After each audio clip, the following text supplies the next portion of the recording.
Hello, my name is Alex Simmons and you are watching The Weekend Initiative.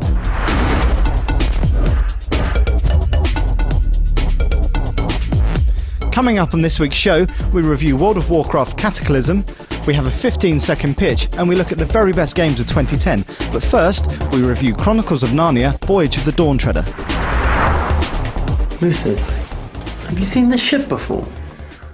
Yes.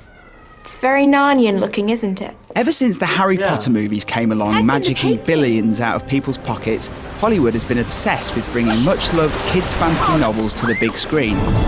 But for every Prisoner of Azkaban, there's another 10 like Eragon or Percy Jackson clogging up the multiplexes. The Narnia adaptations have been a mixed bunch so far, and the third installation, Voyage of the Dawn Treader, is no exception. Although there are some standout moments like the kids' watery entrance to Narnia, the film plods along at a pedestrian pace, and the story's episodic structure only accentuates the already bloated 2-hour runtime. Behold our castaways, King and Queen of Narnia. It'll keep you occupied if you're looking for a festive diversion this Christmas, but otherwise, this trip to Narnia is more Voyage of the Yawn Treader. Was it something I said? Next up, we return to Azeroth in World of Warcraft Cataclysm. World of Warcraft's third, and by far its largest expansion, is here. And while most of the MMO's 12 million subscribers have been expecting changes, perhaps they weren't expecting anything on quite such a grand scale. Much of the content of the expansion is free, delivered via a series of patches in a run-up to this week's launch. The story goes that the ancient dragon Deathwing has taken flight and attacked the world of Azeroth. As a result, whole zones of the game have been reconfigured, flooded, damaged, or otherwise transformed.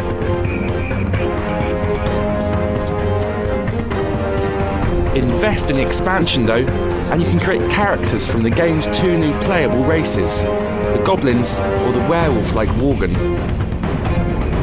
There's also a raft of new dungeons for players to team up and tackle, packed with new monsters, bosses, and the all-important loot.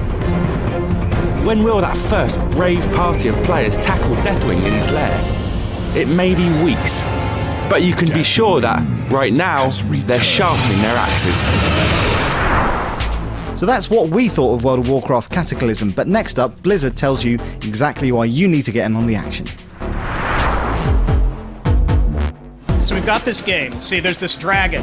And he's deep underground, but it's kind of on a different elemental plane at the same time, but still underground. And he's kind of hot and falling apart, and he's pissed as hell. So he's coming out. Now that 2010 is drawing to a close, we count down the 10 best games everyone should have played. After several man-hours of bickering, horse trading and short straw pulling, the IGN UK team is counting down its 10 favourite games of the year, ranking the very best titles you absolutely have to play. Honourable mentions go to God of War 3, Vanquish, Donkey Kong Country Returns, and the quirky but brilliant Deadly Premonition, which all narrowly miss out on a top 10 spot. But sitting pretty at the bottom of our best of 2010 list at number 10 is Game Dev Story, the iPhone game that made Bobby Kotick of us all. At number 9, Metal Gear Solid Peace Walker proved there was still life in the PSP, a mix of classic stealth action and a compelling story that actually made sense, ensuring it was a handheld must-have. Heavy Rain laid claim to being gaming's first proper take on the film noir genre, the psychological thriller thoroughly deserving of its 8th position. At 7, while Gran Turismo 5 failed to live up to the hype after 6 years in development, racing game supremo Criterion gave the Need for Speed franchise a much-needed turbo boost with the release of Hot Pursuit.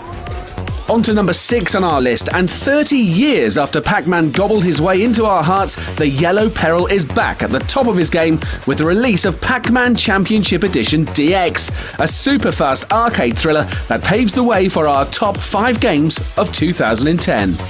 As the middle part of a planned trilogy, Mass Effect 2 had a touch of The Empire Strikes Back about it, telling an epic tale tinged with more darkness than what had gone before.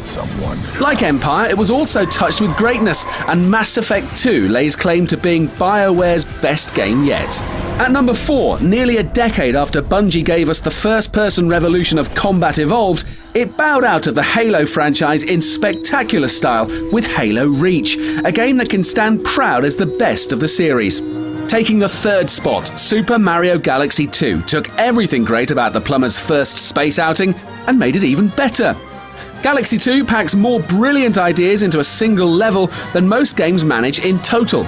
It looks gorgeous, feels magical, and it's an absolute joy to play. Just missing out on the top spot at number 2, it's easy to see why many labelled Red Dead Redemption as just GTA with horses. But that's no bad thing. Rockstar's epic western had just as much ambition and scope as many of its urban games. Its atmosphere was unparalleled, and John Marston's tale was mature and affecting, showing that as far as storytelling goes, Rockstar are masters of their art. So, what is at the top of our favourite games of the year? It's Platinum Games' utterly bonkers spiritual successor to Devil May Cry, Bayonetta. This game couldn't be any further from Dante's gothic moping, bursting out of the screen in a blaze of silliness and pure dizzying imagination. Come on. It's Super Mario Galaxy with boobs and guns, gravity-defying platforming blending with an incredibly deep, blisteringly fluid combat system that's as rewarding as it is accessible. We've poured more hours into this than anything else this year, and it more than deserves its place at the top of our 2010 games. Bayonetta. So those are our favourite games of 2010, but what about yours? Let us know on Facebook and Twitter. Until next time, see you later!